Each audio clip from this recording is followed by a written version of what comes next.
Hello, welcome to the BNB show. Here is myself, Brandon, and Brendan come back at you as our bi-weekly show as we go here. And Brendan, I still like it much better when I get to welcome you on here to the channel, and it's a big victory, and we're just in celebratory fashion. We get to talk a little bit of trash. It's much better, isn't it? Well, at least we didn't trade for Jimmy Garoppolo. That's gonna be where I am today. Happiness. Glass half full or glass half empty. It's your choice, right? And I choose to be glass half full. At least we didn't do that. There's going to be a lot of that this year, by the way. At least we didn't do that. Yeah, well, that's why I likened it to this offseason of avoiding landmines, not because it's just a lazy metaphor to make, but because when you step on one of these that's bad, it blows everything up around it. And it's doomed to choose a bad location. It sets you back, even if it's just to a smaller degree, as the Panthers are set back by the little bit of draft capital and the money they're spending on Baker this year, for instance. But thankfully, we got through that minefield, Brendan. So I guess you're right. There's a little bit of an early silver lining for you folks. We may not have many of them this year, this show, but he's at least throwing some out the gate here for you. How you doing? I'm doing pretty good overall. I'm doing fine. Generally speaking, life is still good.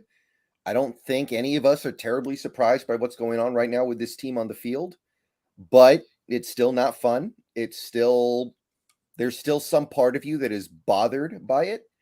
And we're going to have to talk about that. But at the end of the day, I think we all knew that this was a possible outcome of this season. And it kind of is what it is right now. So I'm chilling. I'm on the ride. I'm not getting off until the end of the season. You're in that Russell Wilson like neutral state. Not too high, not too just stay in that pocket, right? Well, I guess in that vein of things, then let's cover out the gate with your thoughts on that. This isn't a super surprise as you look at this game. Were the Falcons the better team than us? Or should we have won this game? Just in the margins of this year, of course.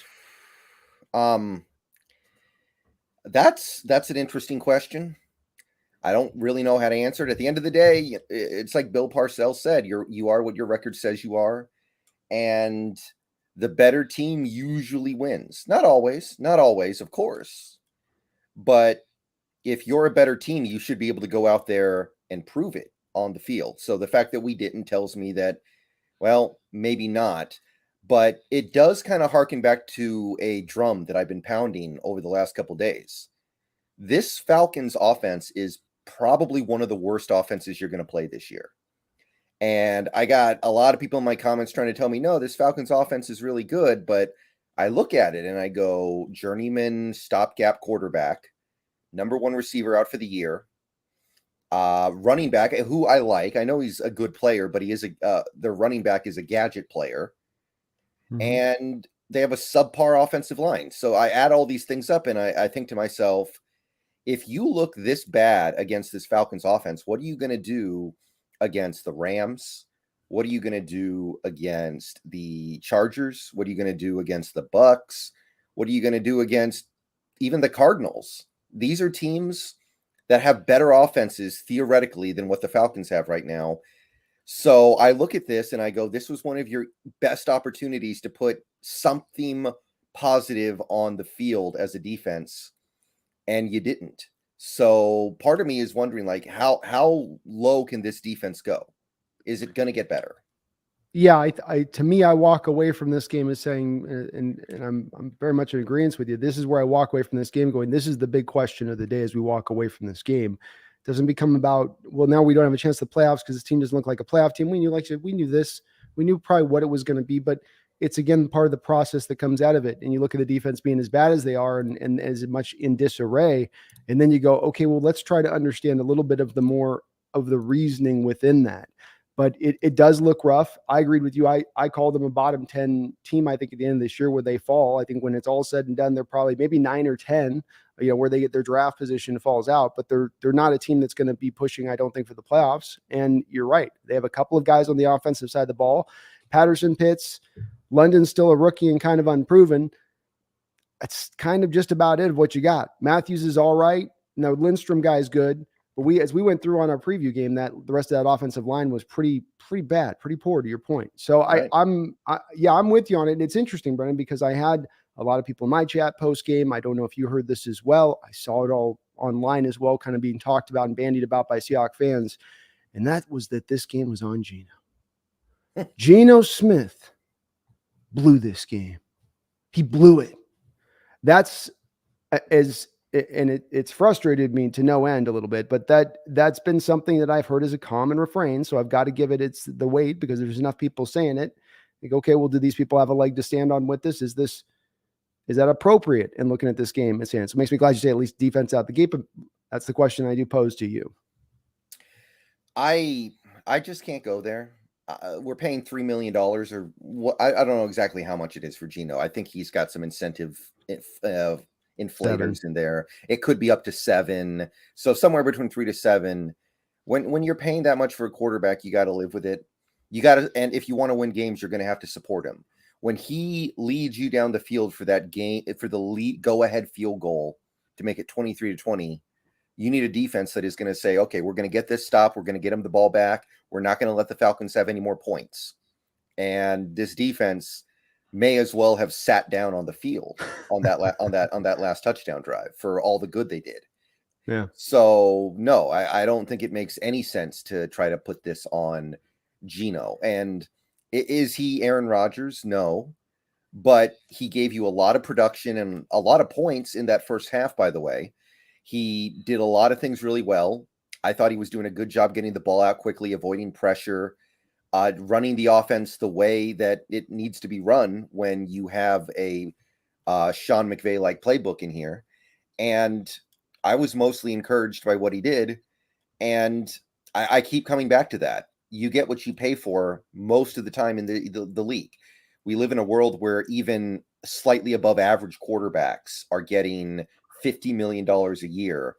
And you've got this guy for, it might end up being like $5 million this year, I would guess. I don't know. That's the average.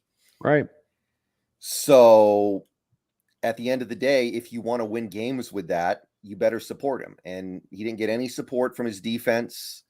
So no, I feel like talking about Geno right now is just missing the point. That's my thing with it, because again, this comes down to deconstructing this a little bit from my standpoint on when we're trying to pinpoint what is the problem here. And I don't think that you accomplish that when you look from this game at Geno Smith or look at Geno through the first 3 games of the season and go, well, that's been the issue right there. That's been the problem.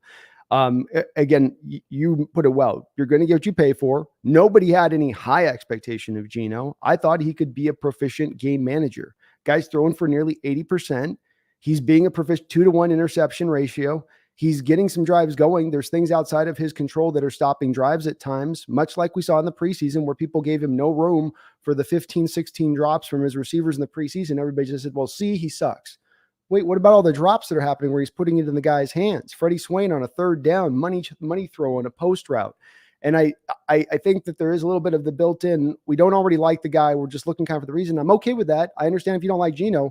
But again, the thing we want to come away, and I think you're in agreement with this, we're trying to come away from this game of what are our takeaways here going forward. I'm okay with this as a bit of a lost season and we got to wade through it, but also what do we got projecting forward on this? And the question comes down to defense when you do have a coach like Carroll, who is a defensive-minded head coach, who's put a lot of assets into this defensive side of the ball, Brendan. And this is the next point I'll push forward onto this question, because this is a little bit of the next chicken or the egg thing coming out of this with, okay, we admit it is the bad defense. We're past Geno. It's to the bad defense is what you'll hear a little bit in the narrative. But then it becomes, well, that's because they're so young. Or then it becomes that they're still trying to learn the scheme.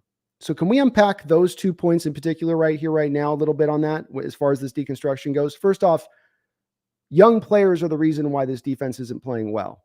Does that narrative hold up to you?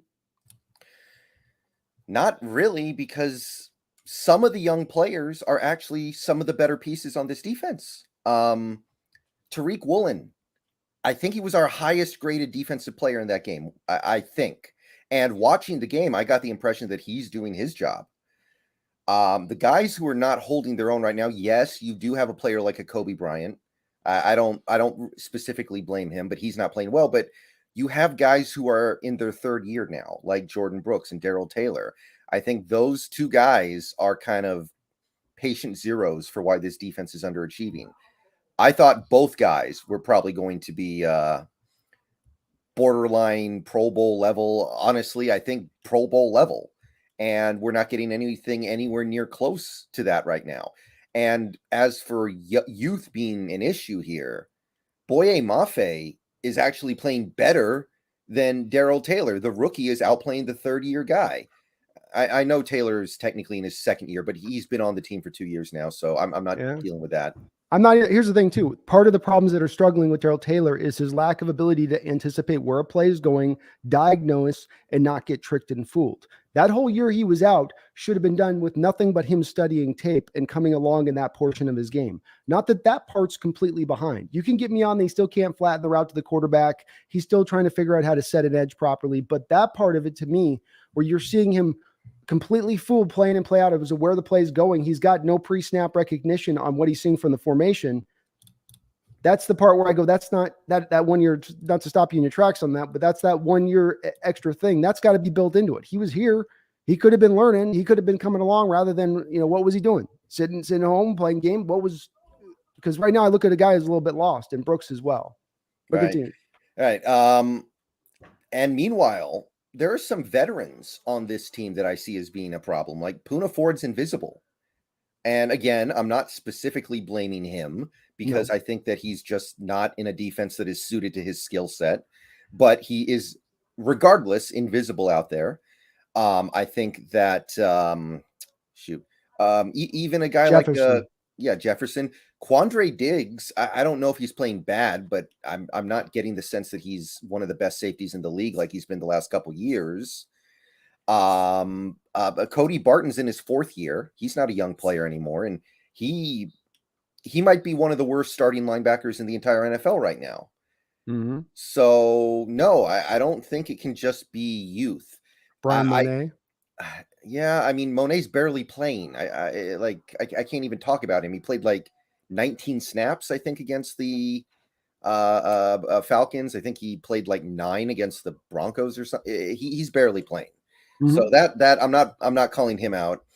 But no, I'm seeing the veterans be a big part of the problem here.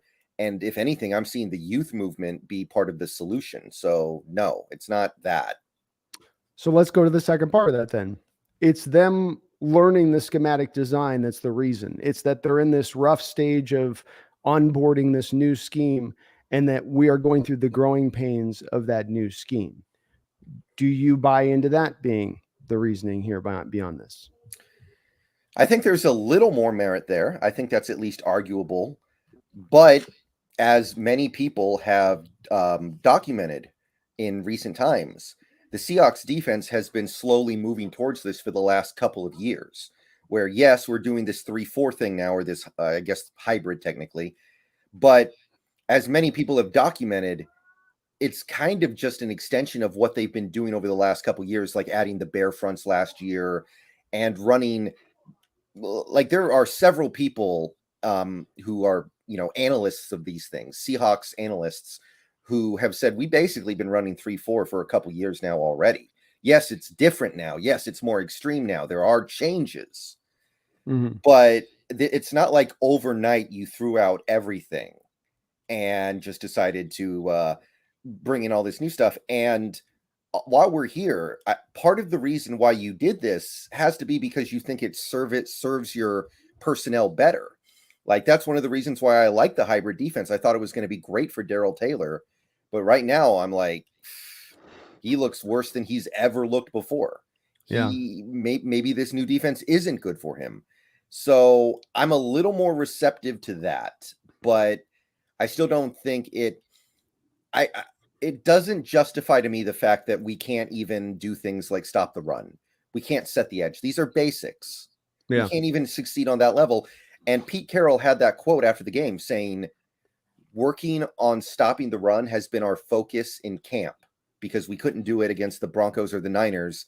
And the things that we are doing in practice are not showing up on the field. When I hear that, that makes me really concerned because that tells me that either they're not listening or you don't know how to teach it anymore.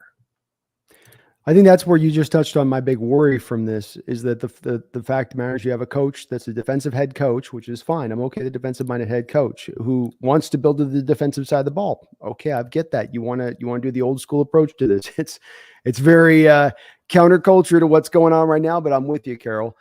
It's where you lose me is when then you can't necessarily put that defense together that really is bringing it. And I'm not expecting the elite, but to bring it in a way that I can rely upon as a consistent trek to what you do. I think Andy Reid can get a pretty good offense out of just about almost all personnel you throw at him. He needs help. He's better when you give him some elite talent, especially a Hall of Fame talent like Mahomes, but he's every stop he's been, even with a McNabb, who was not the most perfect of quarterbacks, he could get an offense to cook and roll.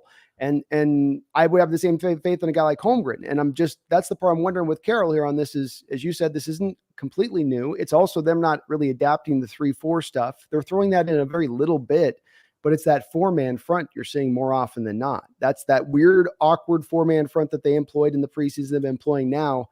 You're not seeing any blitz packages either. If you're going to run a 3-4, you've got to run a lot more of the blitz pressure looks, even if you're just to drop out of it, Brendon. But they're not showing a lot of pressure looks. And I thought that was a key difference between the Falcons in this game and us.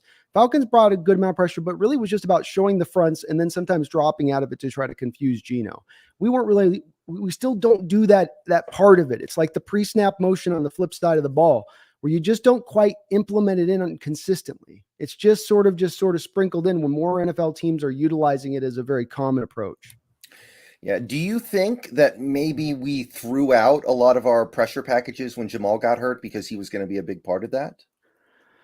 I mean, it's maybe, but here's my counter to that is that you as an organization planning into the season, rebuild or not, if you're going to build a whole defense around a guy like Jamal Adams, it can't be on the hope that you just prayer he'll come through and be healthy this year. With his background, with him arriving here, he's been broken. Those fingers weren't going to get better anytime soon. Is he getting them fused together, which I didn't even hear. I've never heard an NFL player getting that done before in my life. So as they're actively playing, at least. So I'm a little bit, Brandon, the thing is, this again, where the excuse thing goes, where I don't really fall back into accepting that, because you should have had a backup plan to that then. That backup plan shouldn't be now, okay, everything back to soft zone and 4-man fronts. Because then we peel back over to the side of you don't have the front four to get the pressure consistently on their own, which is the reliance of the 4-man fronts. And that's the part that I get annoyed by, Brandon, because this is 3 years of this now. I'm okay, whatever Carol wants to go which way, but commit to a lane with it and then have a way to execute what you want to execute. Would you not agree? I mean, is this 4-man front getting any pressure right now? No, they're not. I think it was a little better than it was against the Niners, but we're talking about very, very small changes. So I'm not saying it's good. I'm not saying I like it. I'm not saying I think that's a valid excuse. It's not. But I do. You look at the way Josh Jones plays out there, and it's just so catastrophically different than what you would see from Jamal Adams. And it does make you realize that he is missed. He's missed against the run. He's missed in pass rush. And I do think there is some validity to say that we would be looking at a very different defense right now with Jamal. And it's hard to replace a player like that, admittedly, because he's so different from almost every other player in NFL history. Mm-hmm. Like he literally set a record for sacks in a season for a defensive back. So I get that. And with a team that is kind of sort of rebuilding anyway, you're probably not going to have a lot of great backup plans if he goes out for the season. It would be like if on the Chiefs, if Pat Mahomes went out for the season. Yeah, it would be like you wouldn't necessarily fault the Chiefs for not being able to replace that. But I do wonder, like, where are the blitzes for somebody like Jordan Brooks? I feel like that can be a good part of his game. Why aren't we doing that more? Cody Barton, he's not working well doing anything else. Why not try to send him on some blitzes? So that's the part that makes me that makes me frustrated a little bit. You can sign me up to that all up until the moment that you completely are at that point are throwing the whole book out on his recent injury history, though, and taking that assumption if you're the Hawks and saying, we've got it. We're going to build this around him. He's a special talent. He's irreplaceable. But you've also known that he hasn't been able to barely make it through both of the first 2 years that he's been here and had both of those years shut down to major injury. And he's coming off surgery. So you go, okay, you've got to have an insurance plan at that point. This is, again, where we're going to get to a little bit on my theme of this, Brendon.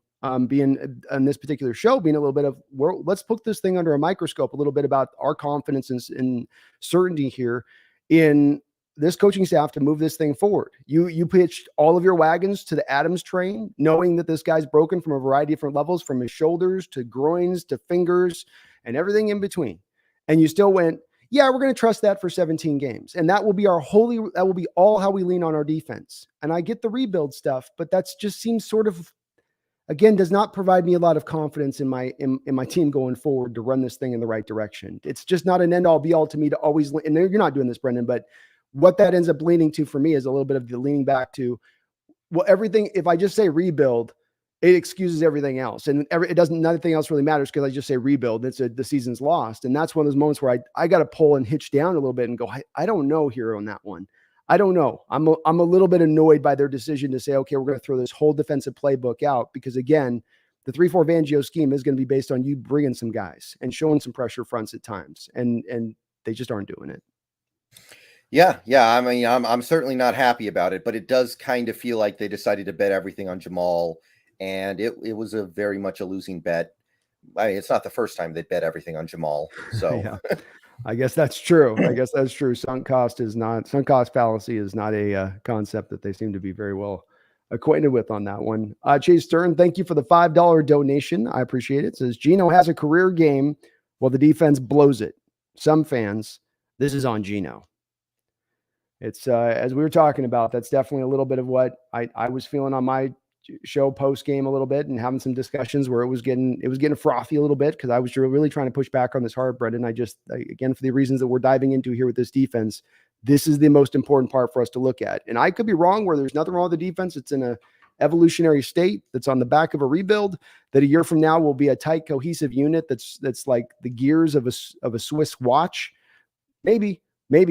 But I sure would like to see more flashes of it. So hopefully that is the case. Do you buy, Brendon, this is just maybe a start of the year like we've seen the last 2 years? It's just whatever, maybe a part of Coach Carroll's theme teams now that you're going to get the first couple games of a S show defense.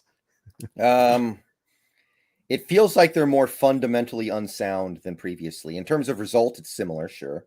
Yeah. But it feels like they're more fundamentally unsound. They can't set the edge. They can't stop the run.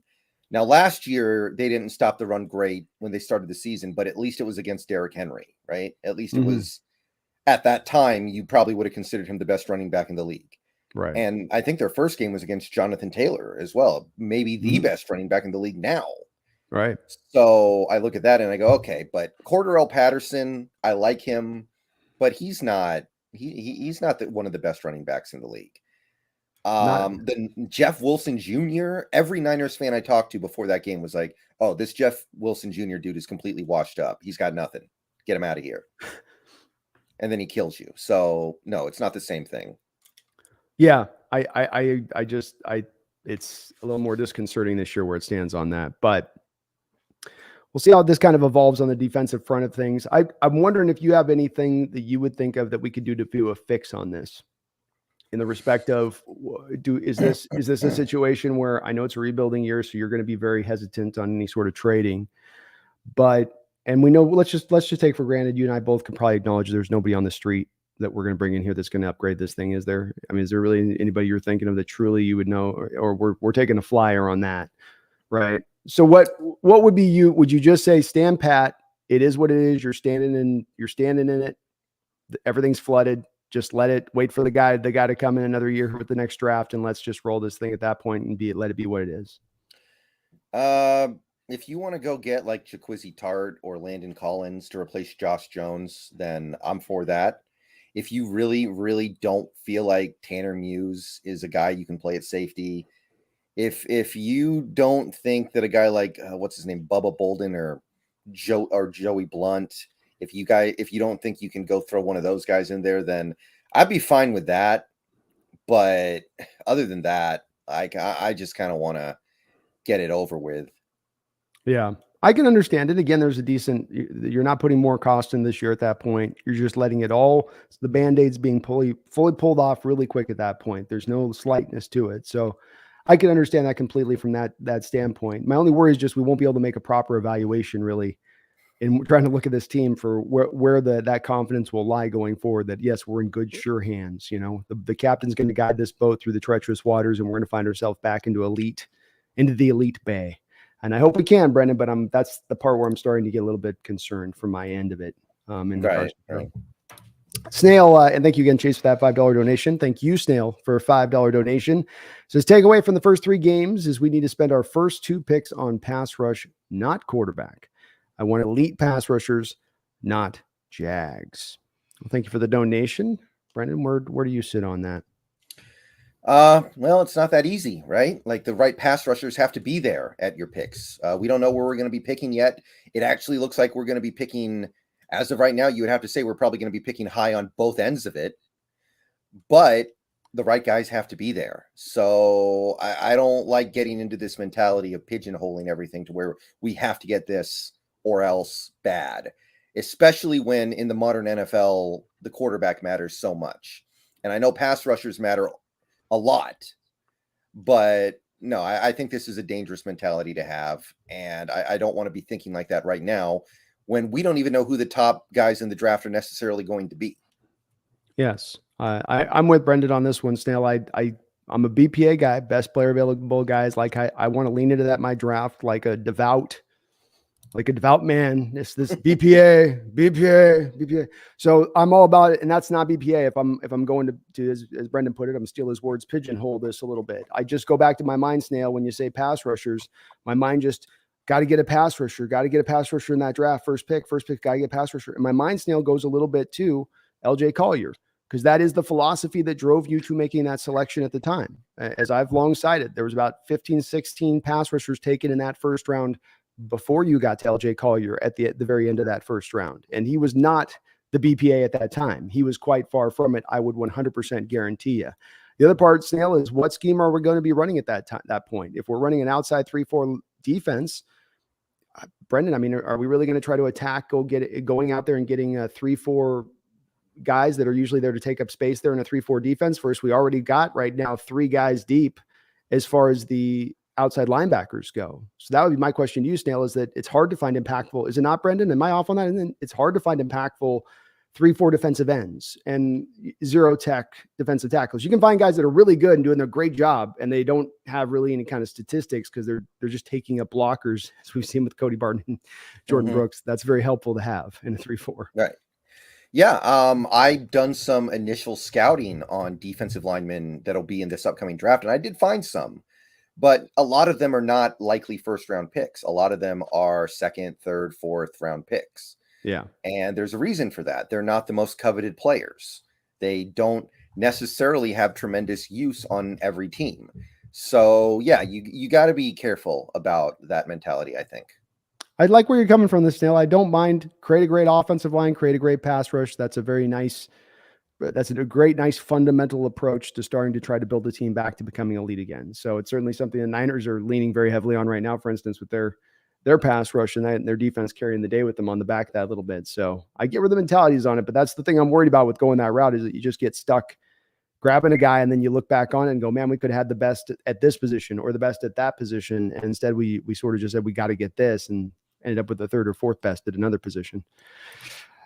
Adrian X with a $5 donation. Thank you, Adrian X, says, love the Killer Bees, but Pete is a defensive back coach. So, and Legion of Boom was mainly defensive backs. So my 2 cents is he's building the defensive backs and gets pass rushers next year, like 2013.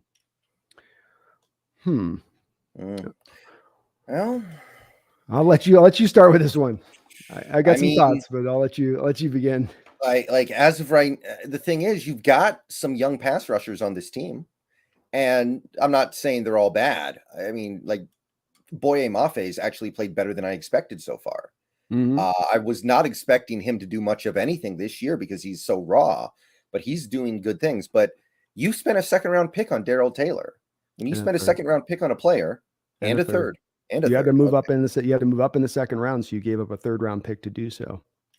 Right. So you expect that guy to be a quality starter for you, bare minimum, I think. So the fact that we're looking at him and he's not making that leap, and if anything, he's actually taking a step back to being a net negative player. Again, it makes me think of Jason Babin. That one year he was on the Eagles. He got a ton of sacks, but he was still a net negative player because he was that useless against the run. Yeah. And if you're going to have something like that, then I'm like, okay, well, there was a 2nd and 3rd round pick that I really wish I had back. And like you can't just throw that away because they're like, oh, well, next year we're going to go get our pass rush. Next year we're going to go get it. So I'm not totally on board with this one. Yeah. Again, to try to, I think I see where you're coming from with that, Adrian X, because you're right in the respect of, okay, you get those guys and then you make the signings of Michael Bennett and Cliff Averill to kind of round things out a little bit there. But you had also, prior to making those signings, had drafted Bruce Irvin, and you had gotten Chris Clemens, who you brought over in a trade, was one of the first big moves you made, one of the great moves that they made to add. So those guys kind of topped it off. But I do agree with Brendan. You've got to, if you're going to put a pass rush together, it's got to be by many different bodies, not just by off of the back of one draft. They've also put a lot of money into the defensive line and money on multi-year deals and points, like Poona Ford, Quentin Jefferson, Brian Monet this past offseason. And Al Woods, 35-year-old Al Woods, is out playing a lot of them. So there's a little bit of this. Well, you have put investment into it, so they expected Darrell Taylor to be more than what he is right now. I guarantee you that. They've handed him this job to start this year off, even as you and I were calling him for a couple weeks ago, saying let's get Mafi in here. And now you finally hear Carroll go, yeah, we're gonna get Mafi some more snaps now. We're gonna go ahead and get him a couple more in here if we can. Yeah. It's really too bad Alton Robinson got hurt, by the way. This would be a great opportunity for him. Yeah, very well said, man. He was going to go into you. This is the type of year where a guy like him really maybe fully gets a chance to jump forward. Hopefully he can come back off that knee injury. Sometimes that's tough with that thing, though. That stuff just, you almost need the whole offseason with those knee injuries. They'll come back, but they got the brace on, they're moving a little awkwardly. But we'll see. Hopefully he can bring it home. Snale, thank you for another $5 donation. I appreciate it, man. It says, I hear you, but expecting a rookie quarterback to score 30 to 40 points a game because your defense is a sieve is foolish. He's talking about next year. Is that what he means? I would assume so, and I don't know how we got to that point from where the conversation started. The thing is, here's the thing. Also, you shouldn't need to spend top 10 picks to get good pass rushers. Your front office should be able to find guys who are good in later rounds. This Seahawks team didn't have to spend first round top 10 picks to get the pass rush that they had when they won the Super Bowl. They didn't spend a top 10 pick on Frank Clark. They found guys who were less valued, who were still really good. So I don't think the pass rush not being very good means you should just throw every resource you have into it.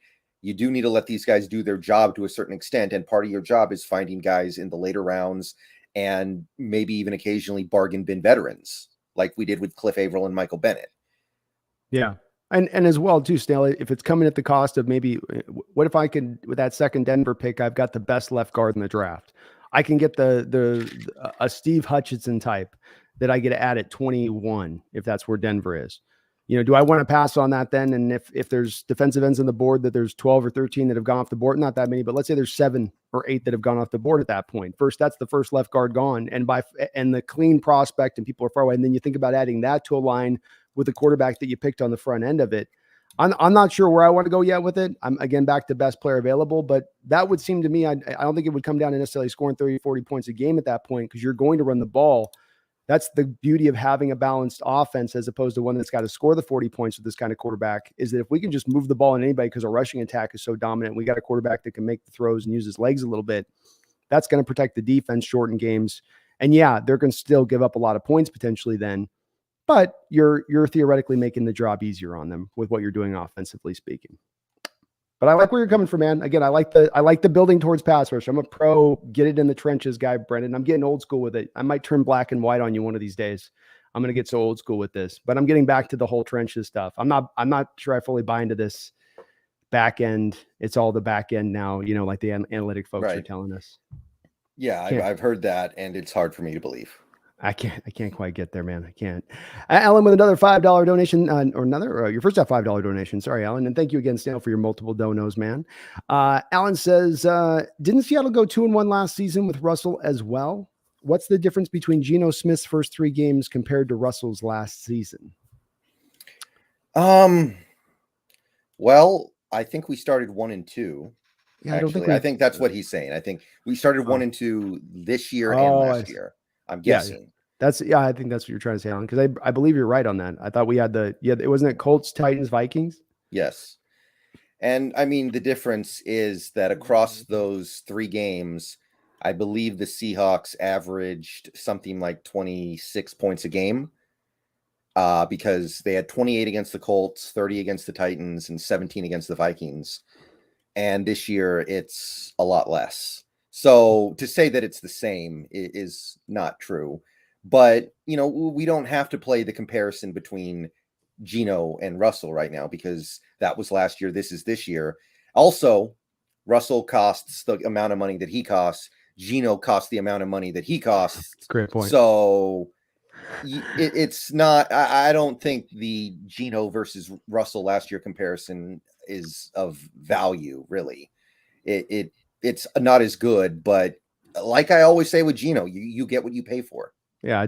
Was Russell's first 3 games last year $35 million better than Geno? And the first game, so it's a little bit to pick those first 3 games is interesting, because the Colts game was the game you played the most purified version of the Waldron offense, that totality of that year. You didn't have another game like that, right, Brendon, that you had played and that you were fly sweeps. We were running everything short, creative play calling and whatnot across the board. And that all got tampered down post that game a little bit, or at least not as much commitment to it. But then Titans and Vikings game, Russell had a couple of his deep shot plays. Remove those though, and he was 3 and out, 3 and out, 3 and out. So the big difference here, and it's an important difference, is the moving of the chains. Geno Smith moves the chains. That's the point of this offense. It can frustrate people because they say, yeah, but all he gets is field goals. Okay, fair enough. But that's also this is what this scheme does, is it gets you more consistency over your offense. And some within that consistency is probably less boom, as Carol said today. Few guys like Russell Wilson are going to throw the deep ball like he throws. For you to lose a little bit of that element of it isn't a shocker.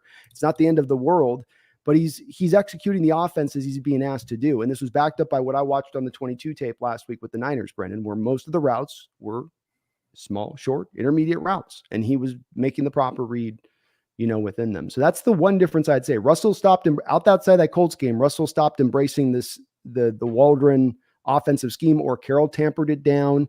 It wasn't Waldron. I'll tell you that, Brendon. It wasn't Shane saying, oh, I don't want to run my stuff now. Let's stop that. First week we had a great success with it. Let's just stop doing all of that now and go back to your guys' old stuff. Yeah. It's I sometimes say you got to use common sense here. Like, that doesn't, just use your common sense here. We can't know what's actually going on in the locker room, of course, but there are some times where you can just use common sense and have at least some idea of what's going on. Yeah. Thank you, Alan, though, for the $5 donation, man. I really do appreciate it. Adrian X with a $2 donation. You guys are very kind today on the channel. Thank you so much. This is Killer Bees. Thoughts on offensive coordinator Shane Waldron overall? What's your thoughts here, Brennan? I'm going to let you lead on this one.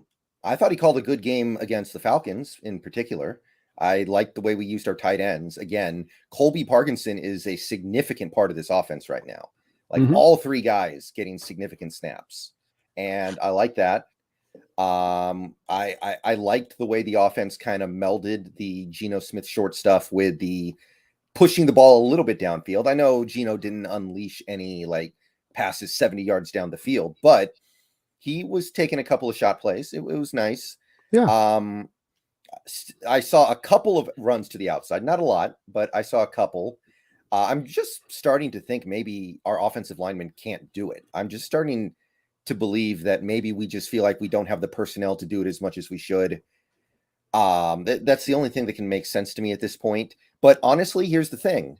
The running game we had against the Falcons worked pretty well. We ran the ball effectively. Well over 100 yards. So at the end of the day, we as fans, we don't need the team to work a specific way. We just need it to work well. So I'm not going to be like, oh, we ran for 5 yards a carry, but we didn't run outside zone, so therefore I'm mad. No, I just want the team to do productive things. And against the Falcons, they were productive. So overall, I don't know really what to think of Waldron, but this last game I thought was quite good. And it felt like, would you say also a little bit of that productivity was coming from Waldron calling a play to attack into what the Falcons were doing, where he was kind of doing a little bit, I'm going to outmove you on this a little bit from a coaching standpoint in his play calling. He felt like he was a little bit ahead of them on that in this game, where he hasn't always felt like that. Sometimes he's felt very much behind that particular 8-ball. Yeah. I think there's definitely some credibility there. I really like that one play we used a couple times where DJ Dallas, right before the snap, actually steps up. So he's standing right behind the tackling guard, almost as if he's a 6th offensive lineman. I do too. Yeah. And I think on one of the plays, he was a blocker. And then the next time they did it, he ran a route and nobody covered him because they weren't even thinking about him like that. And he got a first down on 3rd down. I was not sure what to make of it when he stepped up there. It looked like in college football when the punter has like a protector who's just there to like block the next guy through. It was very weird. I feel like I don't see it that often. I thought that was cool. It's a great point on your part, by the way, because it's such a nice little wrinkle on them. But you get the double A gap blitz with the 2 linebackers over the center, right? And so what you're doing there is the old way was you keep the running back there, and then you're giving the linebacker a free run at the quarterback. So then you're hoping your running back can come up and then meet the linebacker after he's gotten far through the hole because the running back's in shotgun, right? So he's got that space to get to. So now instead you bring him up. And now you can block it up a little bit more. And I agree with you. It's a nice little, I've seen other teams do it, but they really brought him up really close to the line like that. You're right. He got a little bit invisible at that point, but then it also helped him, Brendon, because that guy running a route's also got to go 4 or 5 steps more paces through the line of scrimmage to get into his route. You get him that 3 extra yards up right behind the lineman like that. He takes a couple steps forward and he's already a few yards depth the field at that point to get into a route, where those guys will sometimes get held up then at the line of scrimmage and take too long to get out as that outlet for the quarterback. But well said. Yeah. So I still think Shane can be good in this league. And I don't hate the job he's done so far this year. He's working with a sub top a not great quarterback. He's working with some pieces that are not great. There are some issues for sure, but he's really young. This is his 2nd year as a play caller. It's not surprising that he's having issues. So I'm okay with him right now overall. Yeah, to me, I feel like he's doing an improved job this year from my standpoint, Adrian X. Hard to give him a grade last year when, I wasn't sure Russell was really, as I just said about after the Colts game, I'm not as sure as much that he was embracing, or it could have been Carroll too. It might not have been Russell, maybe been Carroll, who knows what it was. But we know that they went back to a lot of their old kind of machinations for a lot of that year. He had a game like the Jacksonville Jaguars where you got to see a little bit at the Colts game, but you just didn't really get to feel a lot of his presence. And then at the end of the year with what they did in the running game, you started to feel really encouraged. This year so far, I've felt pretty good about his game calling. Yes, the Niner game is a bad one, but again, in the Niner game as well, as Brendon was speaking about, he's dealing with some tough parts. You've got 3 interior linemen right now that are playing really bad. And maybe Lewis is fighting through some injuries, so maybe that's the reason for him, though it remains at left guard. Gabe Jackson looks like he is completely kind of fallen off. He's showing signs of falling off completely, and Blythe has been an absolute nightmare in the run game. So Waldron is also, with what he's done so far this year, keep in mind, having on top of what you mentioned with Geno, he's scheming around what he's got to deal with on the interior of that line. Meanwhile, he's got a head coach obsessed with running up the middle, and he's overcoming through that. Yeah. Did you hear Joey Hunt's music playing earlier today? Because I heard it, man. I'm feeling some Joey Hunt right now. I'm about ready to call for some. We had him in. Did you see that? No, we didn't. No, we did. I'm serious. We had him in for a tryout. I'm not kidding. Oh, it's come to Hunt. Yeah. His music, by the way, is just like it's like just a trombone. It's just one trombone with the sad note. Yeah, it shows the desperation of the situation that you're to that point of it. But indeed, this team year after year somehow finds a way to find the center that's going to be near the bottom of the league, one way or another. Maybe they just have a way to address this. I'll give them this. It was going to be hard to find it this offseason. There wasn't exactly a ton of guys out there. The draft was very lean for it. I think they were in on Linderbaum. They just couldn't trade back up to get him. But this all comes back to Adrian's question. It's hard to make the assessment of Waldron for me at this point when I take all that into account a little bit. And I feel pretty good by what I've seen overall. I think in the Bronco game and you can talk about second half collapse.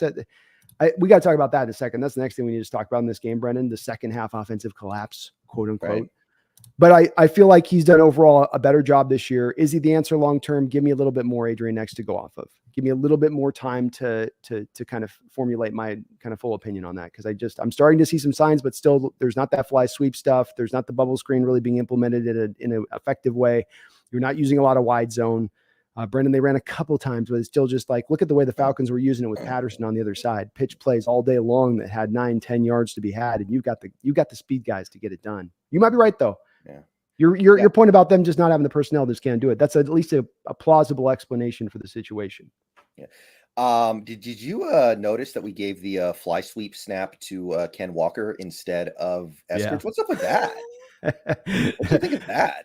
I call him Six Snap Eskridge. That's what I got his new nickname for him. I got Six Snap Eskridge. So yeah, that he is right now. It's not being talked about by the media, but we got to call it what it is, Brendon.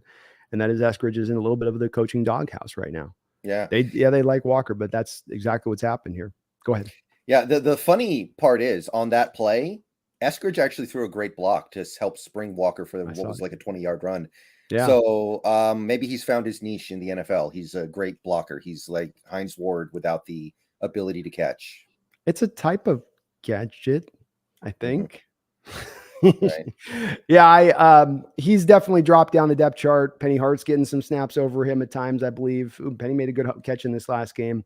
But certainly right now, Eskridge is struggling to crack up into that lineup. And it's not a matter of us being able to just explain it away to injury anymore. I mean, this is now why isn't he being utilized? And I'm glad that I don't care who they do to do it. It can be Kenneth Walker or be him that does it. I'm okay with the creativity and utilizing that way. Just run the effing play, Brendon, right? You ran it one time in this game. How many yards did it pick up? 20. Did you go back to it? Did you use it again? No. Yeah. In fairness, though, the plays you were running were mostly working. So again, it's that thing I talked about. Yeah, I wouldn't. It's not like the offense was bad. It was just a thing of like, I'd like to see it again, but what I saw actually was working. We had a productive day. So I'm not even really tripping about that, but you're right. I'd like to see it a little bit more.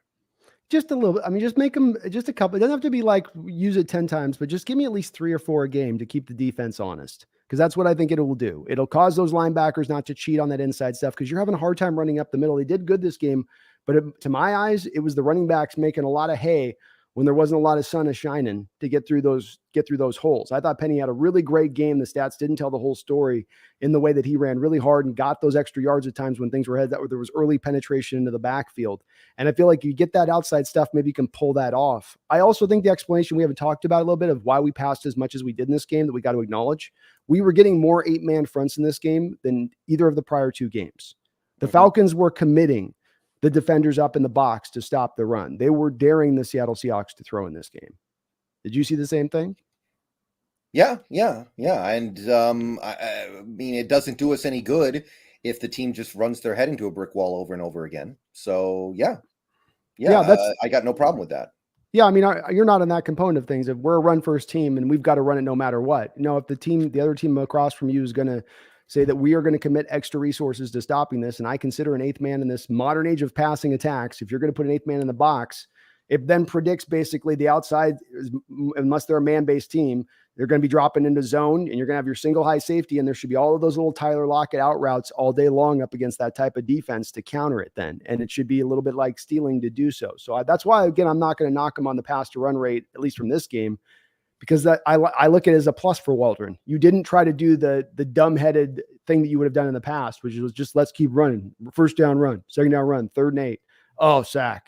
You didn't do that. And I was encouraged by that aspect. I like to see that. Yeah. Moss Productions with a $2 donation. Thank you, Moss. I fear this could turn into a 6 to 8 year rebuild. I don't know why you would be afraid of that. The information that would allow us to know whether or not this will be a rebuild like that is not available to us. That is going to depend on who we draft next year, the year after that.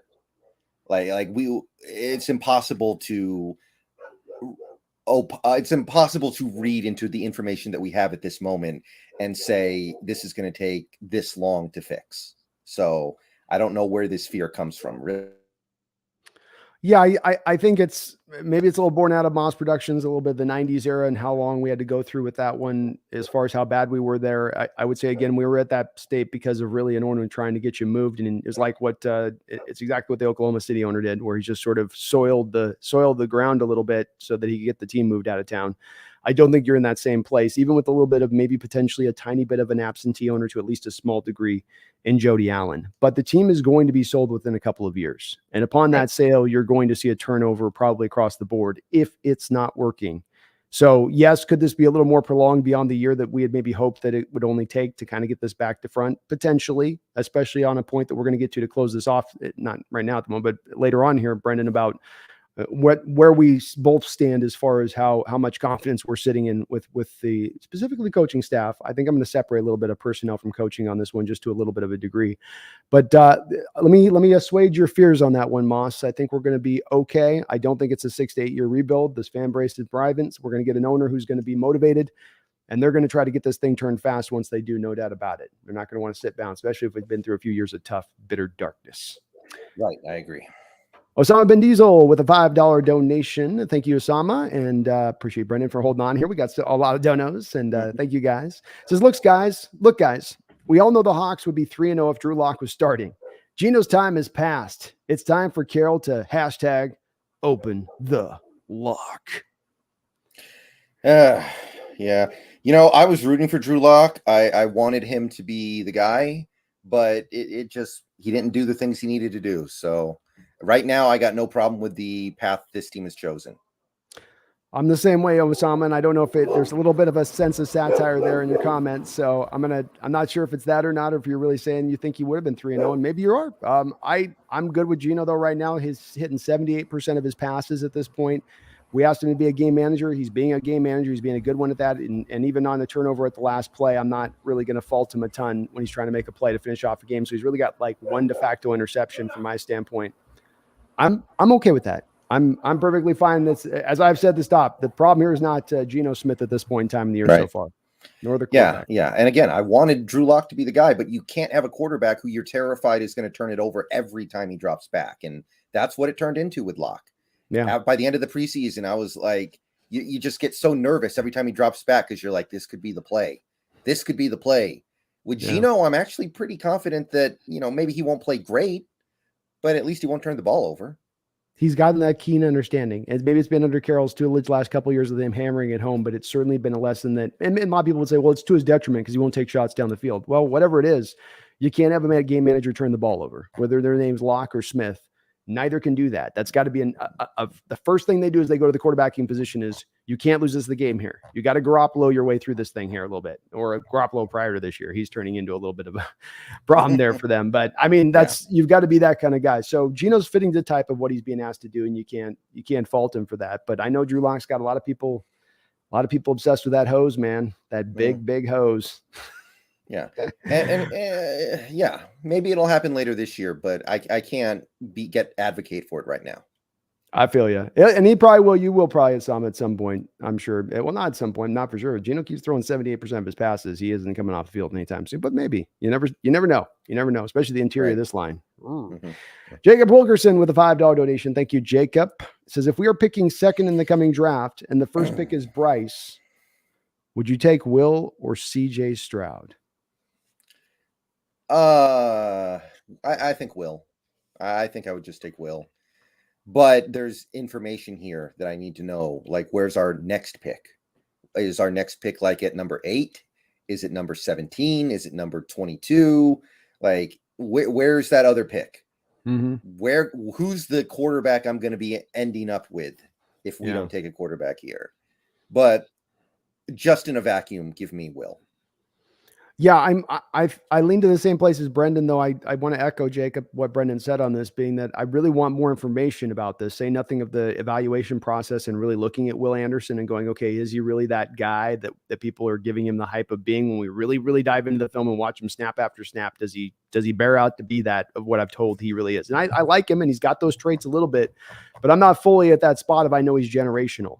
I also think that there's two other things that impact this. Brendon just said as well, the quarterbacking in this draft. You're going to have probably a deep draft, especially from let's call it right at the end of the first round through probably the end of the third round. You're going to probably see about 8, maybe 9 guys taken, I think, Brendon. So there's also a thought process behind here, especially fitting to the blueprint in 2012. Russell Wilson was a 3rd round pick in a draft where he happened to kind of fall for his reasons that he did being undersized. And maybe that draft was a little bit, people like that draft with other quarterbacks a little bit better.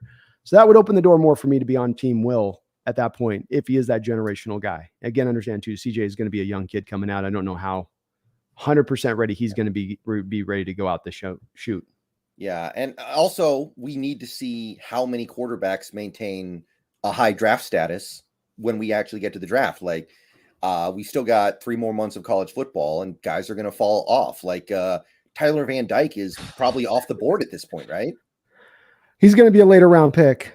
Some teams are going to look at what Cristobal is doing there from Oregon, and they're going to equate a lot with what happened with Herbert. But to your point, he's going from first rounder to probably more into the third, fourth, fifth, even potentially. I mean, he's gotten some problems too with his guys dropping balls, so that's also hurt him a little bit. Yeah, and I know this was a while ago, but this time last year, Spencer Rattler was supposed to be the number 1 overall pick, and at this point, I don't even think he's getting drafted. No. We got to see how many quarterbacks are actually at that level before we judge, because there are also going to be guys that come on strong, like the Will Rogers.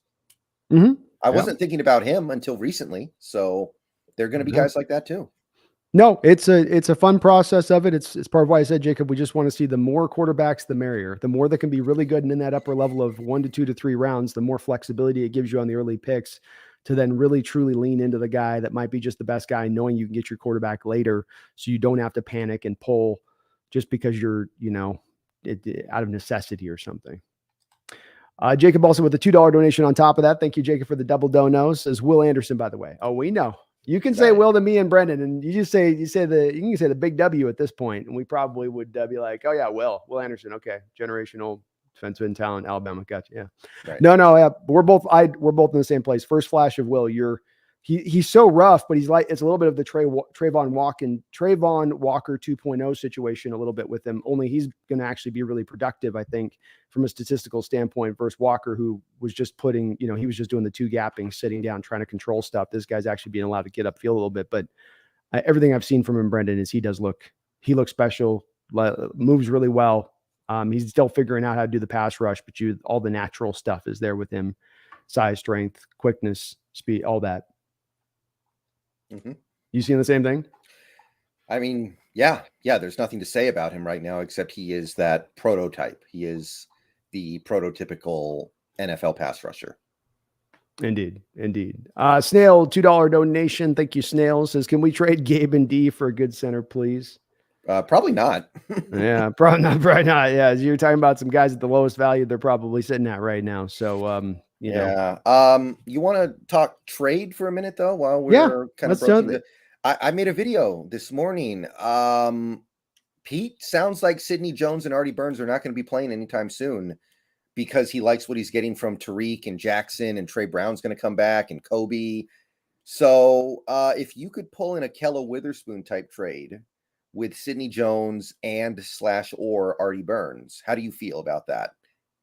I'm all on board with doing it. Any sell mode move that could be made right now that's not for somebody that's going to be, somebody wants to come grab Puna Ford and be like, hey, we're just going to move back to 1 tech in a 4-3, and we'll spend, you'll eat his bonus money. We'll do the last 2 years of his deal or whatever it is. I'm on board with doing those kind of moves at this point.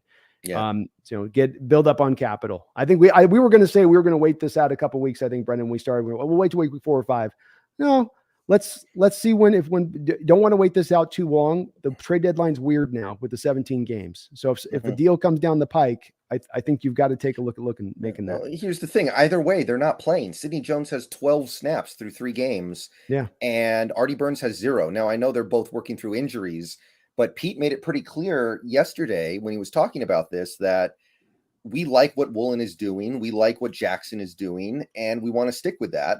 And here are these 2 veteran players who played well last year, just making money, sitting on the bench, not getting a chance to show they deserve a long-term deal next year. How is that good for anybody? It's not good for us. It's not good for them. Yeah. So if you could, Sidney Jones and Artie Burns both played so well last year. What if somebody called you up and offered like a 4th round pick? Like that's possible. And that removes your need to trade down in the 2nd round next year. You're like, oh, I want an extra 4th round pick. Do you think that's going to stop Johnny? You think that's going to stop Johnny, Brendan? Well, or maybe you triple up in the 4th round. I don't know. Never enough picks. Yeah. Well, last year we sure didn't commit to that. So maybe it's not John as much as we thought it was. I don't know. But either way, isn't a 4th round pick next year doing you more good than Sidney Jones sitting on the bench clapping his hands? Yes, because the value, as it is with Artie Burns, was in their ability to come in and be playing for you initially out the gate, and this year especially, but to give the young guys the time to be able to develop essentially from the sideline a little bit until they were really fully ready to get on the field. The young guys have seemingly outplayed them based on what Carroll's saying, which point sort of removes their value to the team at this point, which point let's find other ways to get value from them. So I think makes a lot of logical, reasonable sense to make those kind of moves if they're out there to be made. And you want to go deep, I'll go 6th rounder, man. I'll go even deeper on it. I'm not going to be, too picky on that type of stuff. So they want to take it even a little bit further than that. Hell yeah. Hell yeah. Thank you again, Snail, for all the donations, man. That's like multiple from you on that. So thank you so much. And Adrian X with another donation as well. $2. Thank you. Says into week 4, the Killer Bees on the Wilson trade. Ooh. I think he means thoughts on the Wilson trade. I'm guessing that's what the talk bubble means. I'm old, Adrian X. The emojis they're hard for me. They're hard for me. I don't know what they mean. Yeah. I think it kind of speaks for itself right now. I think it is shaping up to be one of the greatest trades in NFL history, especially given the negative stigma surrounding even considering trading your franchise quarterback before you either have his replacement or for a fact he's washed up. Like, this is kind of historic because most teams don't even think about doing things like this ever. So, I mean, honestly, is Geno Smith playing better than Wilson this year? Yes. I think so. We've scored more points on offense than Wilson has with his offense. Like, yeah, I don't know what there is to really talk about at this point. We can revisit this in a few months, but as of right now, it's looking like one of the greatest trades in NFL history. And that might sound like hyperbole, but I don't think it is. It's I wish right now I had the picture I wish I could flash is the Golden Tate Kermit the Frog sipping iced tea meme. I would love to be putting that up right now. And I think a Bronco fan put it best last night as I was reading on Twitter. He says, I feel like the Seahawks finessed us. Yeah.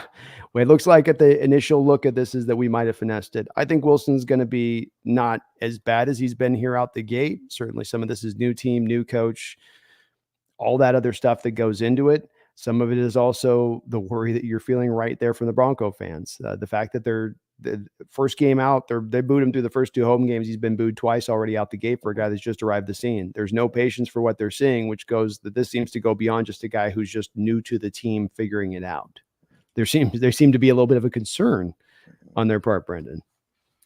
Yeah. I will say this, though. It's that thing I always talk about how a lot of games in the NFL come down to that final drive at the end. In the fourth quarter, you're down, you're tied, whatever, and you need to either go make a few plays and win or you don't and you lose.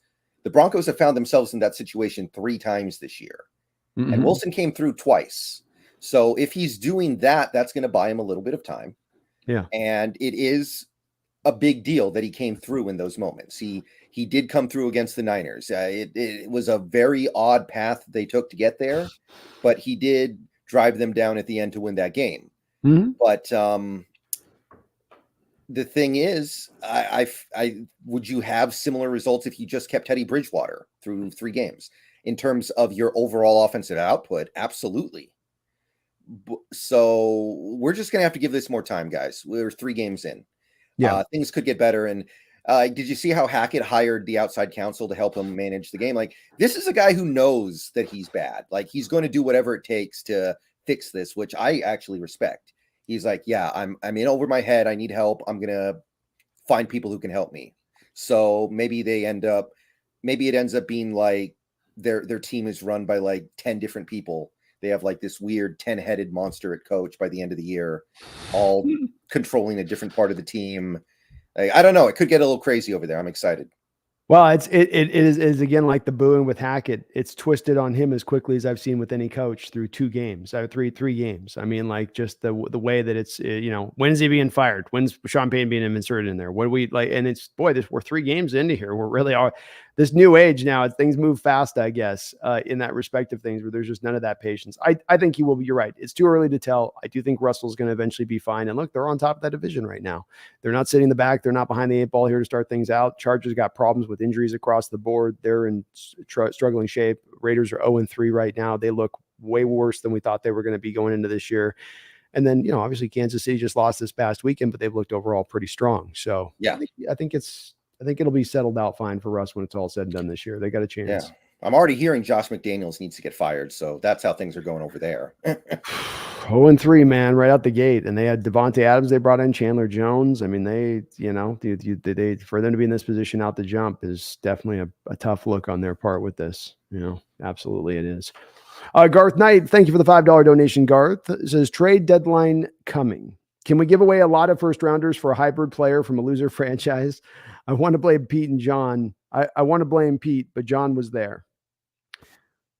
John was there, but my contention on the Adams trade, let's see if you agree on this, Brendan. My contention remains on the Adams trades is this. I see it like in my mind. I feel like I'm astrally traveling into the building at the moment they did it. And I'm like, remote viewing is what they call that, right? I feel like I'm remote viewing the situation. And I see it being the end of training camp and Pete freaking out because he doesn't have good pass rush and him bursting in the door of John's office. And he's got the power to do this and saying, get me Jamal Adams by any means necessary. I don't care the price. I'm ordering you to do so. And he had the power at that time. Whether that happened or not, he did have the power at the time to push that through because this is a very unlike John trade than we've ever seen. 2 first rounders and a third rounder. It was something was amiss to what we've seen. We've seen bad trades from John, but those trades are always, you can at least see some value that you got back in return on it and understand where that was one that just from a standpoint of how much assets you get, those were quarterback assets that spoke to a coach saying, get it done. Would you agree? Yeah. Yeah, I completely agree. I don't really have anything to add to that. That's not the John Schneider way. That's not the Green Bay Packers way. That is maybe it's the Pete Carroll way, but I certainly don't think John would ever have agreed to anything like that. Yeah. I can't imagine. I can't imagine it going down pretty much any other way other than what you're describing. Yeah. I feel it in my bones, Garth. We'll find out maybe someday on that, but it's just John's he looks at the draft picks too usually preciously. And when he's traded first rounders, it's in the past. It's when he's known they've been at the back end of a first round, i.e. 24, 26, 27, whatever. That's the ones he'll trade. He wouldn't have put the kind of risk out there, I don't think, in this kind of trade unless it was Pete really pushing it to happen. Garth with another $5 donation. Thank you, Garth. Says, I'm a Wilson apologist. Appreciate you. But it was Pete that made the Seahawks not have Josh Allen or Mahomes. Legion of Boom needs to know that. Pete would draft Baker, by the way. Maybe. Yeah, I mean, we'll never know. I mean, we do know that John was at the pro day for Josh Allen, right? Did he go there for the free food or was he going there did Pete tell him don't go and he went anyway? And like he was there for a reason. He must have liked him. Mm-hmm. I think that John and Pete were having conversations about Russ for a very long period of time. I think Pete was holding the line on saying, we've got to keep him here. We can't trade him. That just can't happen. Where maybe I think John, especially with having to deal with the agent, Mark Rogers, and how much vitriol there was between those two guys, that he was more on board with probably getting quicker to get there. But also remember, Garth, Carroll just talked about what his prototypical quarterback is. I think he just spoke about this like a week or two ago. Right. What was the comment? How did he put it? He basically said Carson Palmer, which Bingo. Makes sense, right? Carson Palmer might've been the greatest high school quarterback in California history, right? Right. Guys with good size, big arm. I know Mahomes isn't super big, but he's good size. Josh Allen would be that kind of guy off of us. Those guys would have fit to the model that Carroll has had a preference for absent Russell Wilson. And again, remembering Russell Wilson was not on Carroll's real radar from his standpoint when that was more of a Schneider guy. Yeah. I guess we'll just never really know who thought what at this point. We can guess, but it I don't know. Like you could have had Baker for free this offseason, right? Like if you wanted Baker Mayfield, you could have tossed the Browns anything. Clearly, they literally got a 7th round pick in 2 years. Mm-hmm. And they paid most of his salary just to get him out. That's right. So if you liked Baker, you could have gotten him. And apparently we were not interested at all. So I don't want to discount the value of considering that angle. Yeah. I think, Garth, you're going to that from the span. You're looking at that Cleveland year where we were potentially offering the first round pick for Russell and that for Cleveland in 2018. So you're thinking about that Baker draft being that would be the guy we would have taken. But I think that was also the draft. Wasn't that the draft of Allen and Mahomes later on, that draft after Baker, right? Weren't there a couple of quarterbacks in that Baker draft after him that were legit? That was not the Daniel Jones draft. So it wasn't him. It wasn't Haskins. It was Lamar, it was Josh Allen, There we go. and it was, I don't know if there was anyone else up there. I thought Mahomes was that year too. No, Mahomes was 2017. Okay. Well, you would have had Allen, so you could add. I mean, maybe they would have gotten Josh Rosen. Josh Rosen was the other quarterback. There we go. I wonder why I forgot about him. Yeah, how can you forget that name? That's a legend right there you're talking about. We got a UW question for you, Brendon, and I can ask a little bit, but you'll have a little bit more information on this. Snail says with the $2 donation, how worried are you about Penix's injury history with the University of Washington? They're a very talented quarterback. Honestly, they're doing a great job at making him never get hit. So I mean, there is some base level of worry there, of course, but the offensive line is playing well, and he's doing a great job getting the ball out. I can't even remember how many times he's gotten sacked this year, but I'm very confident I could count it on one hand. He's just not letting himself get hit. And because of that, I feel like things are going to be okay. How you liking him as a pro prospect? There's something there. There is something there. He's a lefty, so you kind of gotta do your whole offense backwards, right? You got a bias against lefties? What's going on here now? I'm actually a lefty, so I am too. I am too. Legit, I am too. Yeah. So I get it. I'm the same way. So on that, but they look weird when they throw the ball. It's just something about the delivery looks a little bit off, or As a pro, I'm starting to like it, but I don't love it. Mm-hmm. I just, the injury history is a problem because in the NFL, you're going to get hit sometimes. Like, it's not going to be like this super high level offense that just, I swear he never gets touched by defenders. Yeah. And it does seem like it was I didn't have as much a study on it yet, but he had a fairly rich injury history prior to arriving at UW. That's the kind of basis of it, right? Yeah. He played like 5 or 6 games in each of the last 3 years. Oh, okay. I do like his delivery. I'm in the same place where I can't quite get a read on him. Maybe it's because he is a lefty, and us lefties are just a little bit weird. Sometimes we're weird to kind of get a read on, especially on the football field. I haven't had a lot of lefty quarterbacks that Brock was good. Brock was like one of the few lefties that's the prototypical like size guy, not just the undersized guy. He had all the, he was more the build you'd look for in the quarterback. Usually the lefties, we get the Tua types, right? The undersized guys that look like they're pushing the ball, or Tebow that was 6 feet tall trying to get it done. But Penix got a good, I really like where he puts the ball, and I like the power that he can throw with. He really gets some good zip on that ball. But you're right.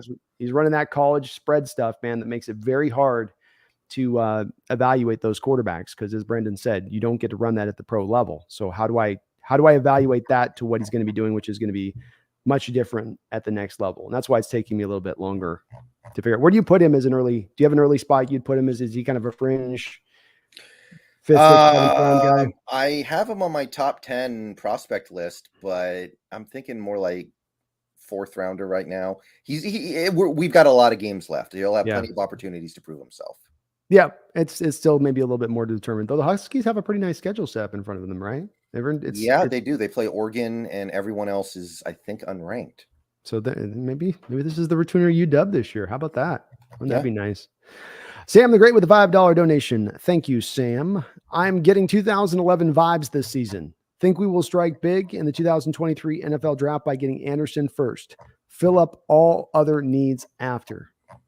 Anderson's getting a lot of love, Brendon. I love it from the fan base, because so many fan bases would be just caught up with the quarterback position here and saying, Bryce Young. But to hear that we are getting some folks here in the chat that are pointing more to, no, I'll go for maybe the potential generational defensive player that I have over there versus a very good quarterback. I can see the value of that. And maybe I'm making a leap here with this, Brendon, and call me on it if I am, but I think that they're seeing that and going, no, there's more better value within getting that generational defensive kind of guy as opposed to just a very good quarterback.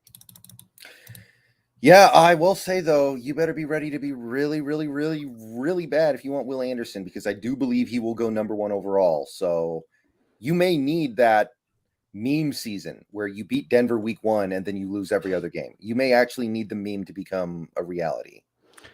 You just lost the Falcons, which I think is going to be a bottom 10 team in this league. And the schedule doesn't exactly open up easily for us as we go down the line of it. You know, you got some games here that are going to be pretty rough and rugged if this defense is in the shape they are. So we very well may be contending, Brendan. I mean, Texans looking a little bit better than people thought. Maybe they're not as much there. Jacksonville Jaguars are stepping up, looking okay. Even the Jets got a little bit of pluckiness to them. So there isn't that necessarily straightforward. Giants got a couple wins, I think, or something. They're at least, I know they look good the other night, but they aren't looking like the clear cut 1 overall, bad. I mean, maybe we have a lot of teams this year that are in that 4-win phase, and that gets you the first overall pick as opposed to being the 1 or 2 win team. So there's just a lot of those teams managing to carve a couple of wins out, and we're in the nice thing is about this Falcons game is at least we get the tiebreaker, Brendan, Right. if we end out with them. So I guess as I said, we're trying to find some silver linings here, folks. So thank you, Go, for the donation on that, Sam, and Garth with another $5 donation. Appreciate you guys. Says Garth, Carson Palmer won what? Yeah, I know he got hurt in Pittsburgh and stuff, but he's still not worthy of the mention Pete gave him. Won a national title. Yeah, I don't understand this comment. Like Carson Palmer was maybe the greatest quarterback in high school football history in California. One of the greatest college pieces ever. Won a national title with Pete at coach. So of course Pete would like him. I don't. I mean, Yeah, I don't understand. I don't understand what's being said here. And remember too, with the national title he won, Garth, he won that national title at a USC team that was not a preeminent team at that time. They were in Crapsville. They were a long way from their prominence back in the 70s. So that wasn't like he got there with a bunch of 5-star guys around him and he just had all these guys around him to throw to and he was going to look great by them making him look great. Carson had to carry that team into that to get that national title and to win that game. And then he gets drafted number 1 overall by the Cincinnati Bengals. You're going to hold it against him that he got stuck with that crap ass organization for the majority of their career. And I mean, he had a chance maybe to go somewhere else, but that wasn't in the age of the quarterback mobility place that we are now. He finally got out at the end and he had to force his way out at that time. It wasn't easy for him to get out of town. They basically, didn't they initially force him to the Raiders? Like they put him off, pawned him off to another crap organization after that point. Because they were so like, how dare you jeer us? Yeah, it's quite a career. I think Mike Brown might be the one owner in professional sports who genuinely does not really care about winning. Like if winning happens, then cool, but he would rather make money.